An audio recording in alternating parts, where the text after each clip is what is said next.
Hi guys, it's me, Trudy Lee. How's everybody doing? It looks like nighttime here almost because it's so dark. It's about to rain again. We've had so much rain in this area. I know Louisiana is flooded. We went through a flash flood watch all yesterday. It rained so hard, you guys.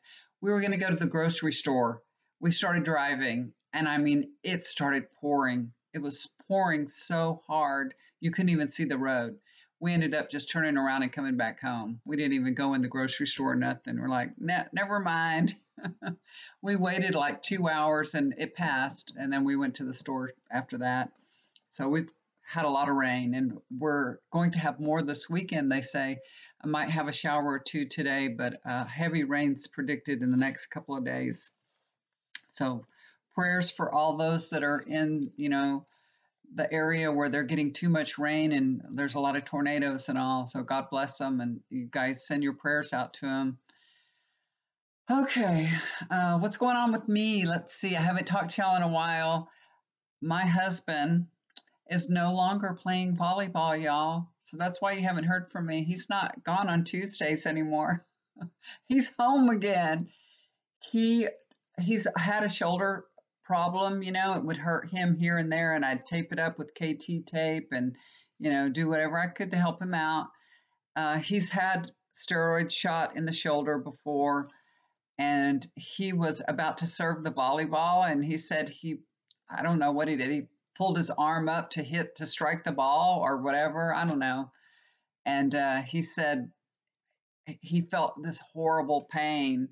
So he probably tore, that ligament a little more there. He has a torn rotator cuff, and he could barely lift his arm up to his chest. That's how bad it was. Today, he's much, much better. This has been probably the last 10 days, 2 weeks. He's been dealing with this really bad. But I've been doing a lot of healing for him and doing some massage techniques, a lot of different things. He got on a study, and they did an MRI test for him. They're doing a stem cell study, and he was hoping to get some stem cell therapy. But they said that his injury is too advanced for their study. So it's more than 25% torn. So they said he couldn't be on the study. We're so sad. We thought he was going to get some, stem cells, but anyway, it didn't happen. So now he's got to find a doctor that will give him a steroid shot in the shoulder. His internist wouldn't do it. She wouldn't do it. I'm like, why? So now he's got to find an orthopedic surgeon or something to do it. So he's at the gym today, but he's just going to walk on the treadmill, and then he's going to go soak in the jacuzzi and soak his shoulder. So but he's feeling a lot better. He actually could touch the top of his head with his hand today. He goes, look, he went like this. He's like, look, I can raise my arm above my head. He was so happy, but he definitely can't play volleyball. That's what he really loves. So I feel sorry for him. He just had gone back. He'd only been back a few times, and now he's done. So anyway, and my daughter, I have a very sick daughter right now. She's at home. She's will not vaccinate. I have one of those on my hands, you guys, and she's not a Republican or anything, but she just doesn't think she wants a vaccination. She just doesn't believe in it. She says, I don't want a vaccination. She's a hairdresser. She's a smoker. She gets bronchitis every year, horribly. And that's what she has right now. She gets allergies, and it goes down into her chest, and she gets bronchitis. And I mean, she gets so, so sick. So she was gone out with her friends for the weekend and came back home. And when she left, she was already sick. It was starting. So she came home so, so sick. So I had to take her to the urgent care. And of course, they asked her if she wanted a COVID test, and she's like, no. Do you want the vaccine? No. What can you do? She's, a grown adult woman. She's almost 40 years old. She can do whatever she wants. And she gets so mad at me when I tell her, you need to get the vaccine. And she just starts getting so defensive and so mad. I can't even talk to her about it. It's just irrational. And, the doctor there asked her if she's vaccinated. No. And I said, everybody in our family's vaccinated except for her. And I was hoping that would be the introduction for the doctor telling her, yeah, you should get a vaccine. But no, she didn't tell her nothing. I was like, come on, doctor, give her a lecture. She told her nothing. Okay. Do you want a COVID test? No. Okay. Hello, you're the doctor. You're supposed to inform your patient of how important it is to get a vaccine, but she didn't do that. So my daughter was coughing up a lung. It was so horrible. You know, when you have a loved one that's sick, it's so hard to see them be sick. I mean, she's just coughing. She's coughing till she's almost passing out. And it's, oh, you know how it feels? It just like, it's a horrible feeling inside you, and I just keep putting my hand on her shoulders, trying to give her some love and peace. And uh, I'm telling her it's going to be okay, okay, because I want her to stop coughing, I'm trying to soothe her just with flooding her with love. And it helped. It did help a little bit. She's kind of got it under control for a while she was seeing the doctor, and I just kept projecting love to her, and I could see that it was helping soothe her. But the medicine worked really good too. She got 2 different cough medicines. She got a steroid. She's on 5 different medications. She's on codeine, cough medicine, something for drainage. She's on all kinds of stuff. So she's feeling better already today, thank goodness. But she was in bad shape, really, really bad. So that I've been, being a nursey. I have to write all her medication down because some she has to take every 6 hours, some every 8 hours. So I have to write it down when she's taken each one so I can go back and give it to her at the right time. Because I'm not, I'm old now. I'll forget what time I gave her everything. So I got a little paper written down. So I'm trying to make sure she's taken care of and make sure I give her some nourishment too. And of course, if I didn't bring her something to drink, she probably wouldn't drink anything. She's getting dehydrated. Just giving her Gatorade and stuff like that, so she's doing okay. Anyway, that's what's going on here with us, going through, lots of rain and illnesses and all. And what I wanted to do a reading on is the conflict between Israel and Palestine.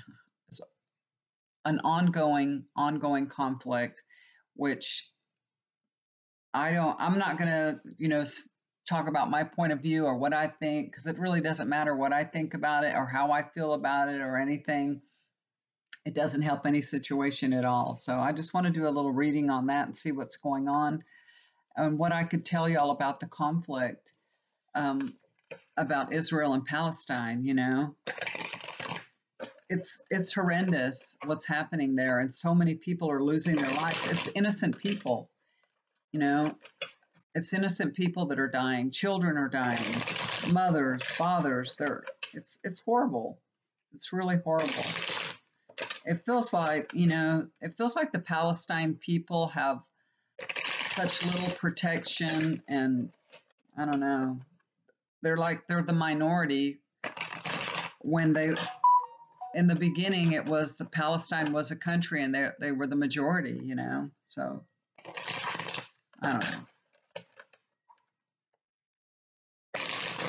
I don't know. I know how I would feel like if somebody said, well, the state of Texas should be for all the American Indians, and the hell with anybody that was born there. All the American Indians from all over the U.S. can come there and claim it. I look at it like that. That's my point of view. So that's a simplistic way of looking at things, I know. But all right, so that's all I'm going to say about it. I don't want nobody yelling at me. Okay, nobody yell at me. Let's take a look and see what's going on here with Palestine and Israel, the conflict.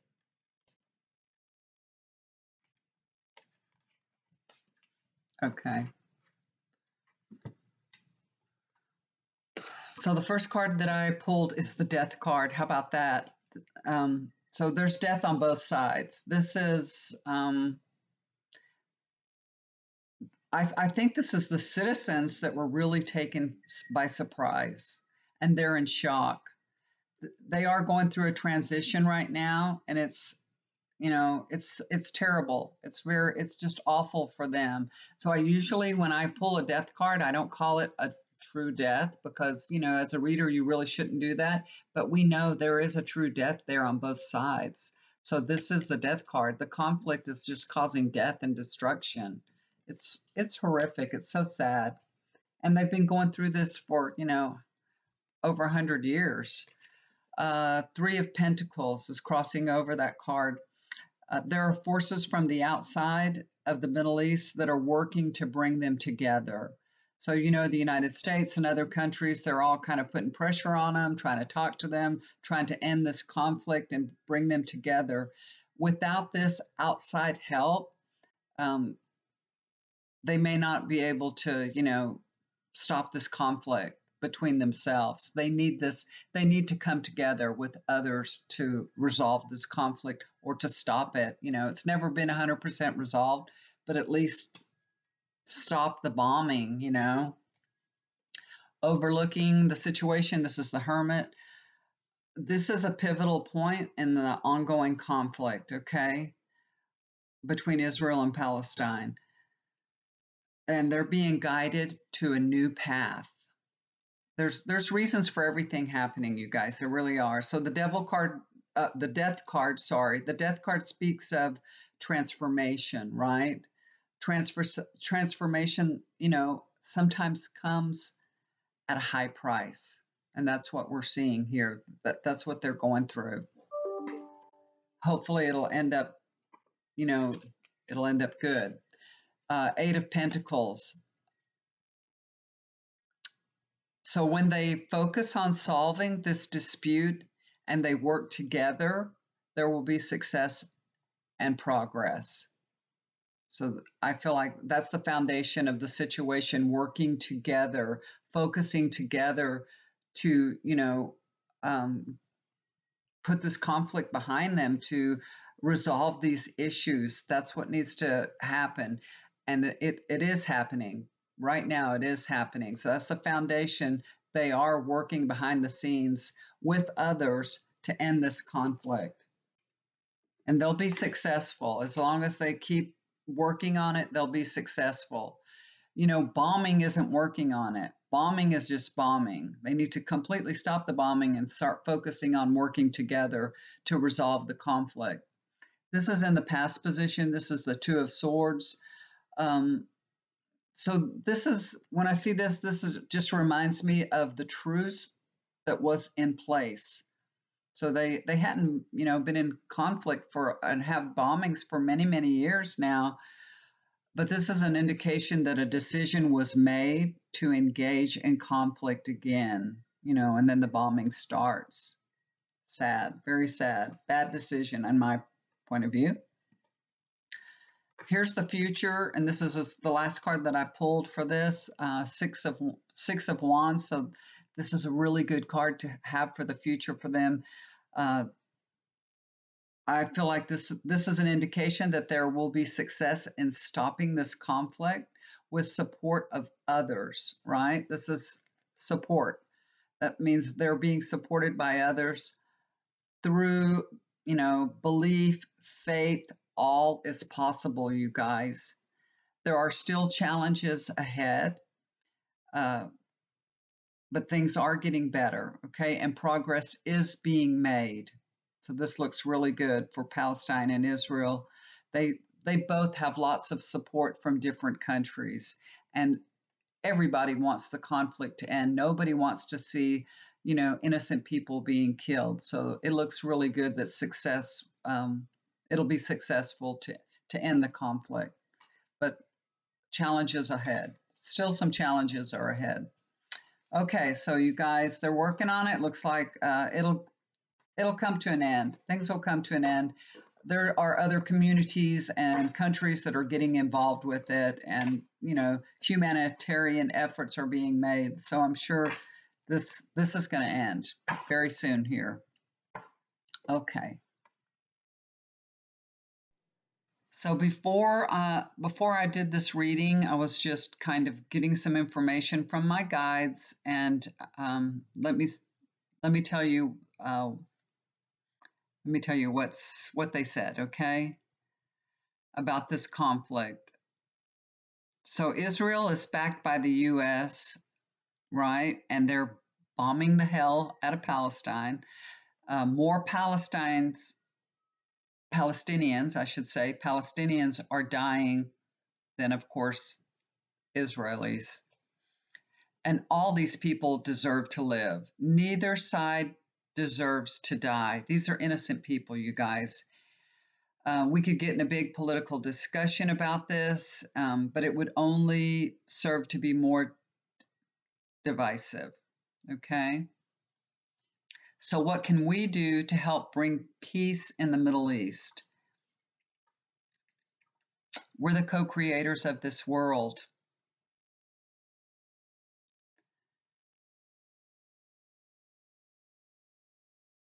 You know, what I'm getting is there are some, I don't know how to put this, there are some that don't want us to wake up and don't want us to know the power that we have to be able to co-create and control what goes on in the world as a collective.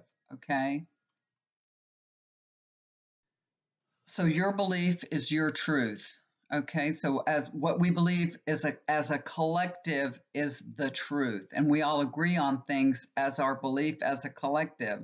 So when we open our heart and access this awareness that our beliefs can change the world, and we use our imagination to create peace. This is the way it's done. Okay, I'm trying to break it down and just kind of dumb it down and break it down in real simple, really simple jargon. So it's like the same as a prayer. Like we say, God bless Israel, God bless Palestine. And we send love to the Palestinians, and we give gratitude and send love, even to Netanyahu, to Hamas, all of them, send them love. Even though we think there's somebody in the world that's doing an evil deed, something that we think is bad, what we really need to do is send love to that situation, okay? And see it as working out. Jesus said, ask and it will be done, right? And where there are two or more gathered in my name, he says, right? Remember that in the Bible teachings? What Jesus really was teaching is to manifest. And of course, the words have been interpreted and changed throughout the ages, but it feels like, the church really didn't want us to know how powerful we are in our own right as a collective. Because if, we knew how powerful we were, we wouldn't need the church or anything else. Nobody would make donations. Nobody would go to church. They wouldn't have the hold on us anymore. That's another another discussion in all. But what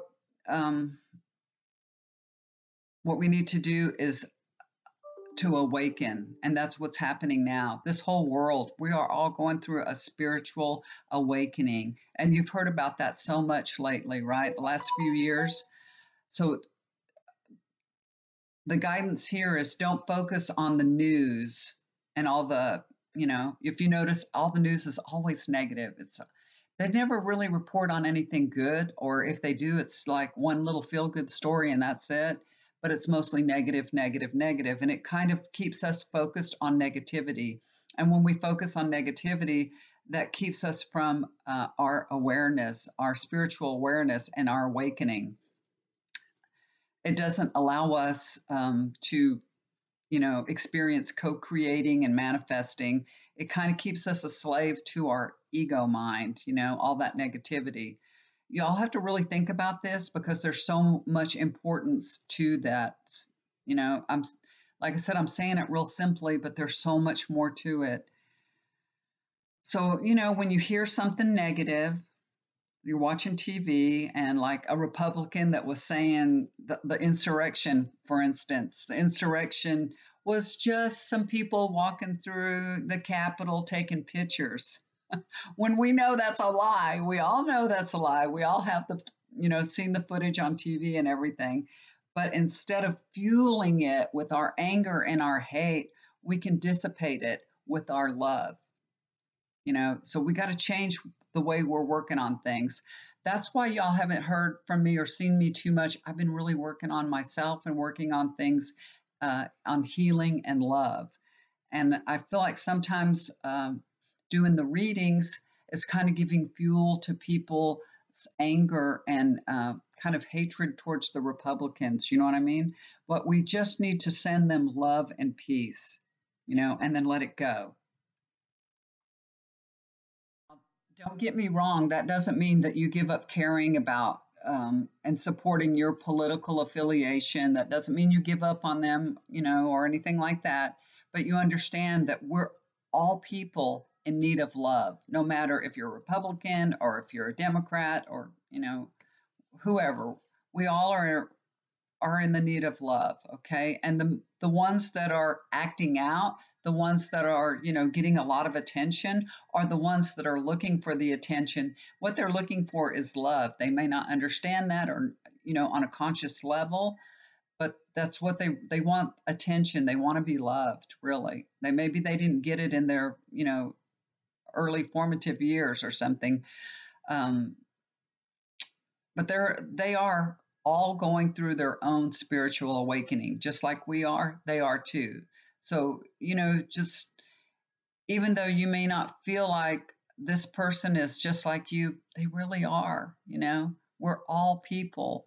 We all have different ways of thinking, but we're all going through the same things. Honestly, we are. If you're a Republican, if you're a Democrat, it doesn't matter. When you're looking at a Democrat, you're a Republican, you're feeling the same thing a Democrat's looking at a Republican, or a Republican looking at a Democrat. It's the same thing. So it's kind of like we're all at different levels of awakening, right? And we all have our own different experiences that will get us to become more spiritually aware. So, some people need a different experience than others. Some people need, and I say time. Time is kind of a little bit different in the spiritual world, but here in our world, some people need more time to awaken, to become spiritually aware.